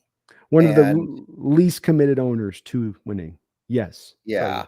So for the people out there who talk about how bad our organization has done lately with in terms of drafting the front office stuff, like understand that at least these guys want to win. At least these guys do genuinely want to win. The guy in charge over in Cincinnati, like I think that he's kind of gotten a pass for how bad of an owner he is. He actively wants to make money more than he does win. Yeah. And he's the poster boy for that. It's as bad. I agree with Brendan. I don't think he's the worst. There's some bad owners, but no owners that fit to that like as far as a lack of seemingly care. I mean, it's the Players Association put the basic floor in for the salary cap. That floor was put in for the Cincinnati Bengals. It was specifically just for them. And other because they would have not used any of that cap. They would have pulled it down as far as they could. So yeah, I mean, I'm not saying he was the best, but he was a good model of quarterback to look at. And I'm certainly happy that he's looking and Pete's gravitating towards that as opposed to saying, you know what I need to get in here is I need another mouse in at quarterback. Let's get another mouse. It's kind of understand this guy. No, I like that they're going here with this. A couple other donations here. Snail with a $2 donation. Thank you, Snail. Says John was at the game, so something to keep an eye on. Yeah, he was at the UW game. I did see this. Looking at Penix and maybe a little bit of Tanner McKee, who is going to die this year behind that offensive line, by the way. Made some nice throws once he actually got to stay upright for more than half a second. But I'm not enamored with him anymore, but not bad. Not bad. Yeah, he's not quite for me. I want a little more of a mobile guy than that. Certainly the arm strength is legitimate. Tiny bit of a wind up on McKee for me because he is so big and gangly that he's got to get that arm fully back around to turn. But when he lets it go, he's got as good arm strength as maybe anybody in this draft. But there's some downsides to me. I can see why John would look at him. Why not? You're down the road. Let's just go check him out and take a look. But Penix has been more. And I know what you're saying about it. It's a kind of a dichotomy of one guy getting the hell beat out of him, another one not. So I probably should be consistent on this because I give Levis a lot of room for this, and I should probably give McKee more of a benefit of the doubt. It's just something with McKee that doesn't. He's not. I don't know. Yeah, the really tall quarterbacks have the wind up. I know exactly what you're talking about. It's not ideal. No, it's not smooth. It's not free and easy. It's just you can the cornerback's going to jump that a good half second early. Jalen Ramsey will be all over that. Adrian X with a $2 donation says, I'm a lefty too, laughing out loud. So who wins, Washington versus UCLA? I'm feeling pretty good. I don't think any defense can stop us except for maybe a defense like Georgia or Alabama. So I'm feeling good about it. UCLA barely beat South Alabama. I think they haven't played anybody. Mm-hmm. So I'm feeling good. I'm feeling good. Yeah, it's always a little hard too when you're going with Chip Kelly teams because you never know if you're going to hit that random week where they're running you up and down and tiring you out, and they're such a weird, wonky kind of. I mean, they're going to run as many plays as they possibly can. You like the UW depth in this game to be able to bring guys out. I mean, if that's been something they've been able to lean on this year is. Well, our pass rush woke up against Stanford. It had been dormant for the first few games, so that's a positive development for sure. But we haven't really done a good job replacing the two corners. So that is going to be a problem. I think we're going to give up points. Don't get me wrong. We're definitely going to give up some points, but I think we can, I think we're going to win. I think we can keep ahead, and I think we can really take advantage of matchups on our offense, even though I do admit UCLA might score 42. We're just going to have to score 41. I was going to say 45-42, something like that is a final game. One of those crazy shootouts. Mm-hmm. It's not about who stops or who scores the most points, about who gets the one stop in the game, who causes the one punt. Yeah. But I'll go with that as well as Adrian next. I see a shootout and how they deal with Charbonnet, the running back there, and then who I like a lot next year's draft. And then also how they deal with that Chip Kelly. I'm going to run at you and I'm going to test your conditioning. I'm going to test your depth because you got to rotate guys in. They're going to get tired and against that kind of styling. So, well, and thank you guys for all the donations. We almost got one more here. Get us almost caught up here. We got Sam the Great with another $2 donation. Appreciate you guys. Since this upcoming draft will be very interesting. They always are. They pretty much always are. Well, I think we can also say, Brendan, this is going to be the most interesting draft in Seattle Seahawks history. I'm not trying to overstate it, but really think this through a little bit on what you're coming in with from assets, what you're needing to add, the intrigue of the quarterback, and if you're going to add that and where you're going to add that. I think that this draft will be the very, very important, more so than last year. 1 first-round pick, 2 second-round picks is a lot, but this, I think even more this year is going to be the one that really locks in where your future is going. We've never had the number 1 overall pick, right? Never. So if we may end up with it this year, it's on the table. If that happens, then yeah, especially because we'll see, but I have a feeling if we do get the number 1 overall pick, we're going to be going into the draft day without a 100% sure idea of who we get. There is probably going to be some mystery here. It's not going to be like when Urban Meyer was basically making out with Trevor Lawrence. He was at a pro day. He's standing right here with him. So Trevor Lawrence is throwing, Brennan's referencing, Trevor Lawrence is throwing his practice throws at the pro day. And Urban literally sets up where the guy's hiking right here in Trevor's face, just looking fondly at him throughout the course of his pro day. Such a weird look. Yeah, we should have known then. Yeah, looking at what Doug Peterson's doing right now, is Urban Meyer the worst head coach in NFL history? Is he worse than Bobby Petrino? Yeah, I mean, well, it's Hackett's giving him a run for his money right now, but this is definitely he's got to be one of the guys you go to first and foremost and say this is as bad as it gets. Because you're right. Look what the next guy's doing, and they haven't exactly added a ton of stuff across the board. It's just that he's doing a better job of developing the quarterback, and he's putting the team together. He had more of a firmer hand and understand what he needed to do, where Urban Meyer just sort of came into this seemingly willy-nilly, like head in the clouds. Oh yeah, I'll be a head coach and I'll just do. He kind of seemed more. He was in that flighty kind of. kind of mindset on how he looked at it. Right. My favorite was when he said, I want my team to average 250 passing yards and 250 rushing yards a game. Totally realistic. Mhm. Totally realistic. That's what winning teams do. That's you're just trying to set that baseline as a coach, Brendon. That's all you're trying to do. Just set that realistic baseline, you know? Yeah, he's I've heard he's looking at trying to potentially get back into coaching at some point too. People keep bringing up his name at these coaching stops. Like, really? You're going to hire this guy? I understand that's one of those sell your soul kind of situations, is it not? If you're bringing him as a coach, even at a college program. Yeah. I don't know if I see that actually happening. It sounds like something you talk about and you don't do. Yeah, I hope teams are a little smarter than that. Couple things here. I know I've kept you a little bit. We got a lot of people being very kind on the donations, but there's just a couple other things I want to cover with you. First off, the offense falling off in the second half. Can we deal with this one narrative of the Falcons that I want to address here a little bit? We had 3 possessions in the second half. That was it. One possession, you got a field goal. Another possession, you got a drive going up the field, but you did punt. And then the third one, you moved up there, and then Geno, through 2 successive plays that were outside of his control, was left into a 3rd and 17, and he didn't see Marquise Goodwin on the sideline. He's okay, but we've seen Russell miss plays with guys in those kind of situations. The point is, don't get yourself in 3rd and 17 situations, right? Yeah. It doesn't come down to one play in a game. It comes down to what happened through all the other plays in the game. Can we push back on this a little bit? The offense going in the tank in the second half now, that's the narrative here because it happened the first 2 games, so it's happening this game now too. That didn't really happen in the second half. The defense just couldn't get off the football field. Yeah. Geno had us 1st and goal at like the 8, and then Damian Lewis got called for the holding, right? We were there. We were right there. Everything was going fine. And then Damian Lewis, probably because he's still playing out of position, holds. And that. Oh, you muted. Okay. Can you still hear me? Yep. Okay. I don't know why my mic keeps doing that. I didn't do anything. It just disconnected on its own. But anyway, the what I was trying to get at there is that I don't totally buy it. Even against the Broncos, Rashad Penny breaks off a 50-yard run, gets called back on a very weak holding call. If that call isn't made, which it should not have been made, we're probably scoring points on that drive, possibly putting that game away much earlier than we did. And I don't think people are having these conversations right now. So the margins are thin. And it's 3 games. I don't read a ton into this stuff. I think there is something to be said about second half adjustments.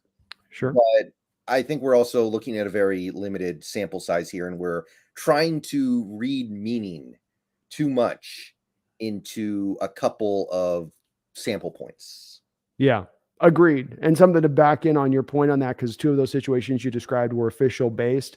Somebody sent me this stat that came from off Twitter today with this. Is teams helped the most by penalties on a net basis this year. And at number 1, you have Chicago plus 2.7, Houston, Cincinnati, Atlanta. That's your top 4.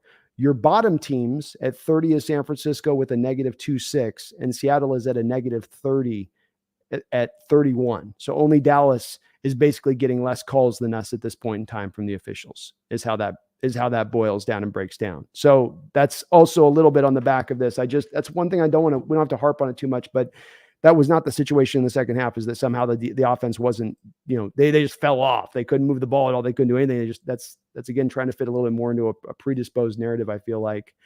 Couple last quick questions here. Number 1, who's your quarterback right now? Are you still Levis here so far early in the college season?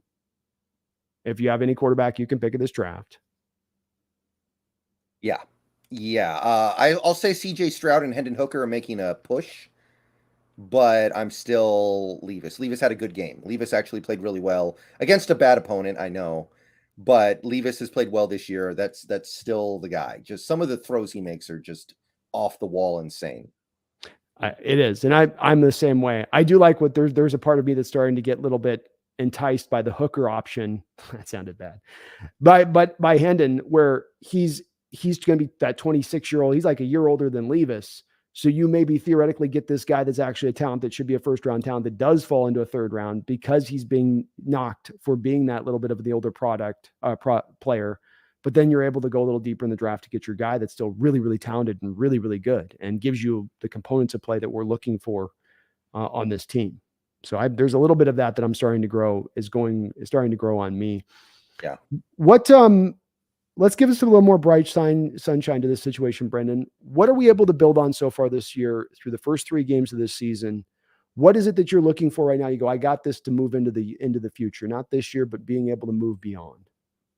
Well, first, one thing I think needs to be said is this pattern that we're starting to kind of develop here of players showing a lot of promise in year 1 or 2, and then they don't make that leap in the next year. That needs to stop. It's happening right now with Jordan Brooks. It's happening right now with Darrell Taylor. So that stuff needs to stop, because right now I'm dubious of both those guys being part of our long-term future. And I was not thinking that way at all before this season started. But ignoring that, assuming you are taking what these guys are doing right now in a vacuum, then I think we may have gotten the best left tackle and the best right tackle in this draft. I think that in a few years, we will be looking back on it and saying, we got the best left tackle and we got the best right tackle in the draft, because both those guys are playing at either an average or slightly above average level, 3 starts in, getting very limited help, and playing not all tough opponents, but mostly tough opponents. So I would start there. And I think Tariq Woolen is trending in the right direction as well, to where he's already a at least average overall player 3 starts into his career. Yes, I think he's definitely, to me, the star potential is now growing to me with him, where it's like that's becoming more of a real thing. He's being this good this early, Brendan, and you watch him on the tape and he's so comfortable. He doesn't seem confused or worried about whether he's on task or just trying to stay on top like Shaquille Griffith would, where he'd stay on. I'm going to just stay on top. I don't, but he'll stay in, come close, and come up and make a play. As he made an interception this past week, jumping in front of the offensive player to make that interception. So he's been legit. I agree with you on the tackles. I don't know where, Michael Jackson fits on this. We don't know what we have with Trey Brown on that. Obviously Kenneth Walker, probably a little bit too early on that. I think we still do feel pretty good about Tyler Lockett and DK though, even going forward on this. I mean, Tyler could fall off, but he's on track right now for career best in receptions and yards right now, which is surprising. I know there's a 17 game season and all that, but that guy's just tick, tick, tick going along as ever. And DK's not having the opportunities, but if you look at the PFF scores out of every game, DK's been right up there near the top of the list. He's making plays when you give him a chance. I love the fact, Brendan, that they gave him 3 red zone opportunities. I like those. They weren't thrown great by Geno, but I like the thought process behind it of giving him a couple of those trust throws a game. Let's just try it. He's that kind of talent that can kind of pull that off.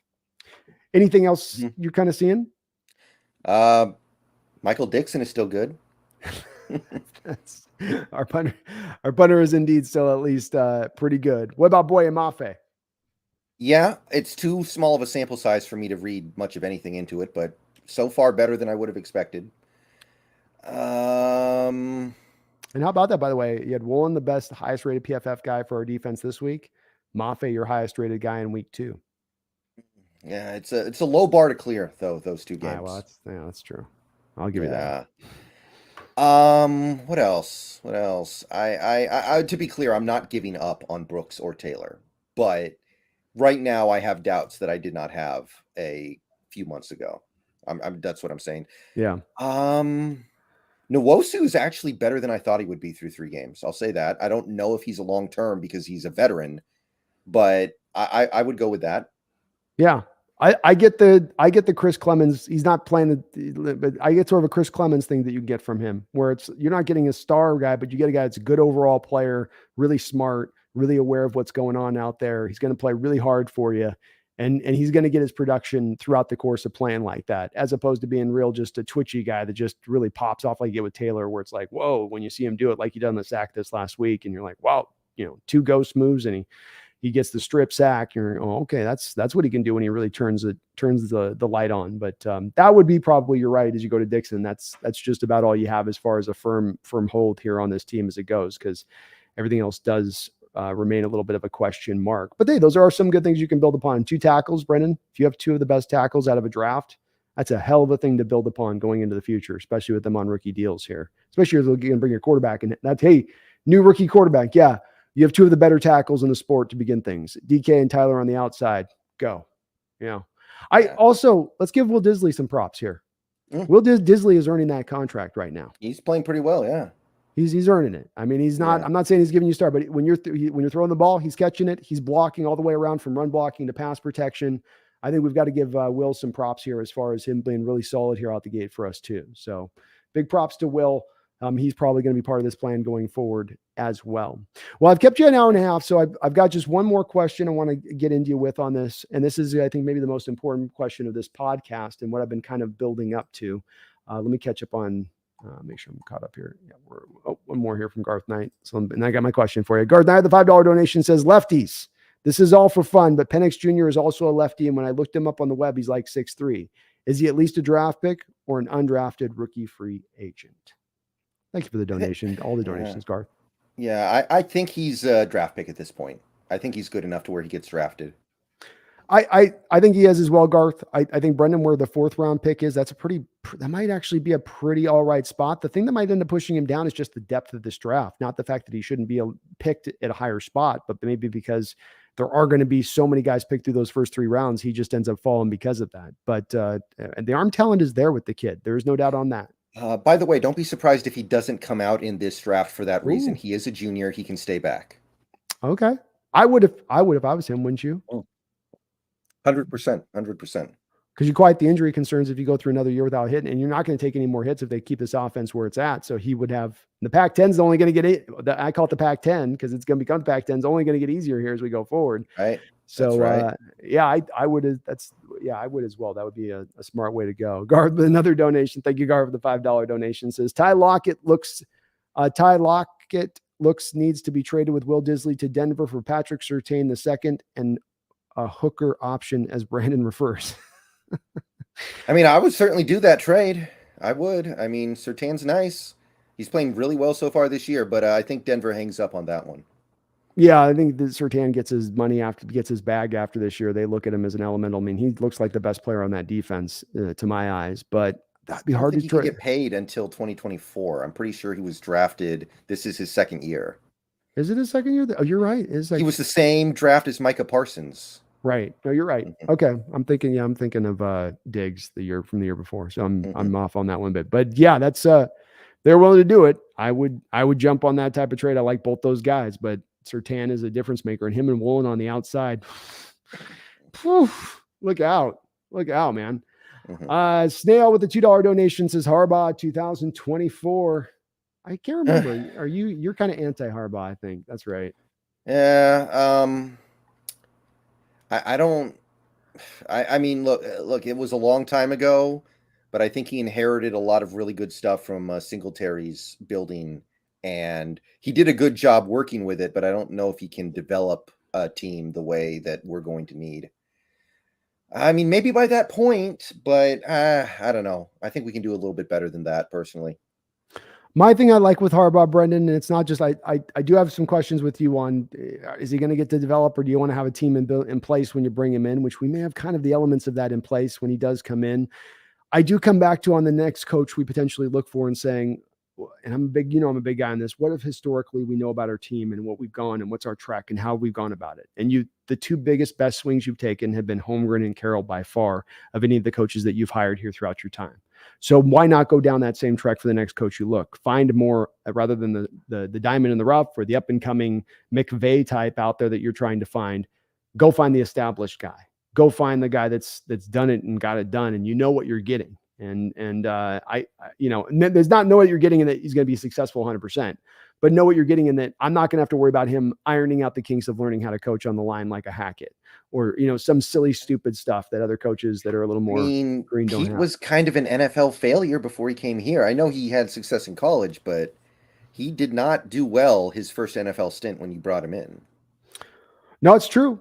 With the Jets, he fell out. I'd argue that no coach has done well with the Jets, though, in any first deal. And then with the Patriots, he didn't really get an opportunity because the Patriots got so hot to trot on Belichick because they had familiarity with him and being there with Parcells prior, with Parcells being the head coach there. So they kind of kicked, this is my opinion, they kind of kicked Carroll out prematurely from that situation with the Patriots without him really getting a fair shake. I think even the owner spoke to this, from the Patriots who spoke to this. But they knew what they could get in Belichick. They knew what he was bringing to the table, and they just were really on that. Remember, they had to pull him remember he had agreed to the Jets job, and they had to pull him, yank him over. I'm not Harbaugh 100%, but this is also the Sean Payton thing that comes to my mind, Brendan, on, would you think about Sean Payton? And I'm a guy who's like, yeah, I would. I know it's a potential first round cost to get that guy, but I want a legitimate coach. I don't want a guy that I've got a ton of question marks, because again, we've had so much success. We've gotten to Super Bowls in the past, going for the big swing, looking for the home run ball, not trying to, drive it into the gap. Okay. So last question that brings up, and I do appreciate you hanging on here with me, Brendan, on this, but I do want to know your thoughts on this. He brings up the Harbaugh coach situation. I've led into a little bit with this podcast with you on some of these questions have led into this of we deconstruct the defense on this a little bit, offensive lack of implementation at times. How much confidence do you sit on right now with Coach Carroll as we stand right now? And has it at all wavered a little bit as we go through the early part of this year? Just because we're seeing some of these players that I thought were going to be really good regress, like Brooks, like Taylor, I would say a little bit, but even within that, it's 3 games. We are doing some new stuff on defense.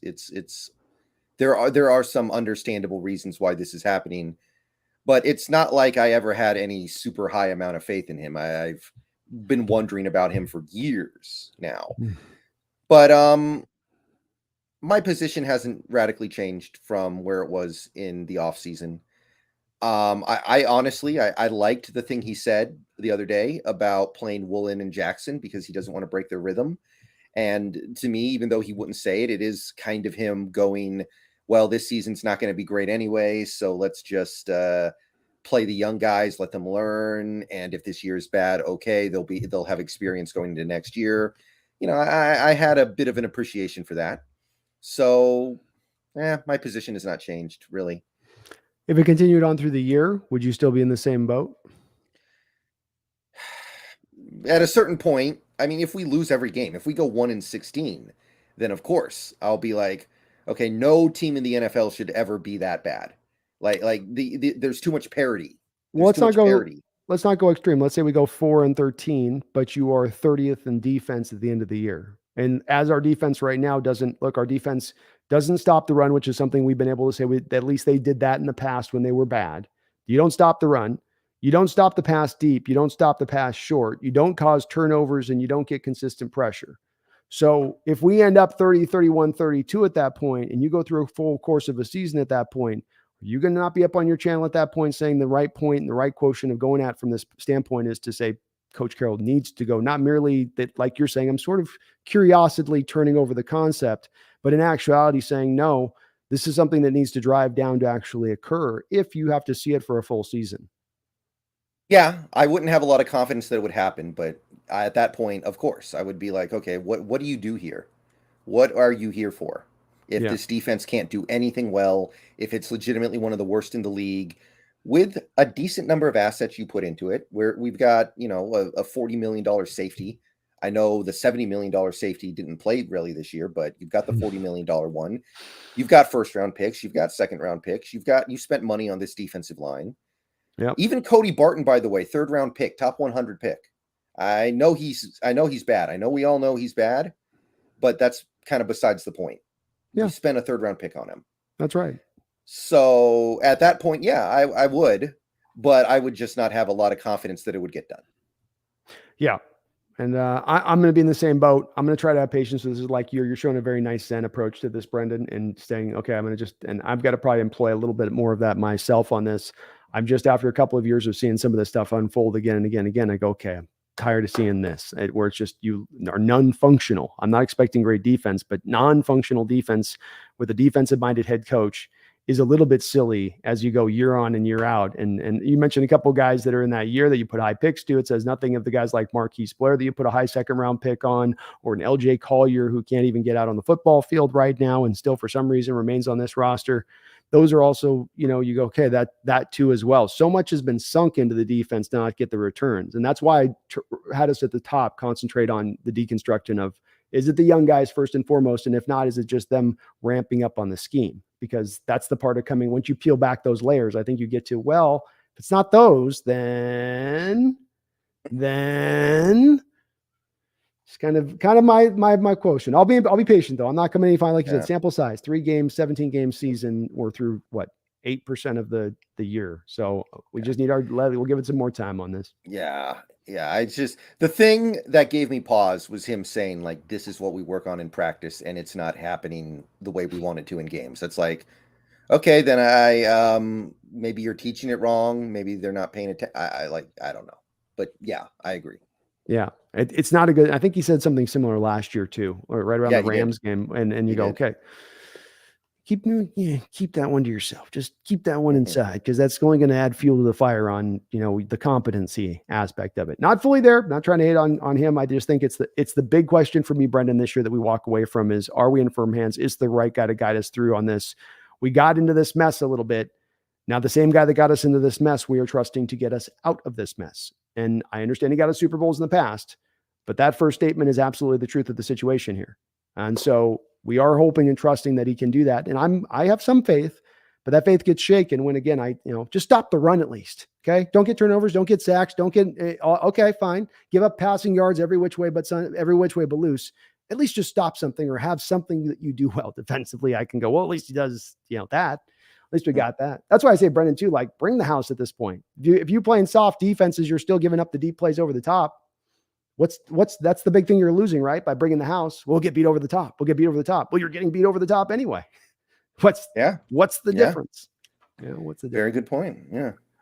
Well, I've kept you a long time here tonight, Brendon. Thank you so much, as always, coming on in here. We'll see what this team can kind of do. As we're going to be in a couple of days over on Seahawks Brendon Nelson's channel. If you're not, please go over to Seahawks Brendon Nelson here on YouTube and get subscribed over to his channel. Does darn near daily content, sometimes multiple days content, and he's on it over there. So please do hop over there. We'll be back on his channel here on Thursday at 7:00 p.m. as we preview this upcoming matchup against this it's tough Lions team, man.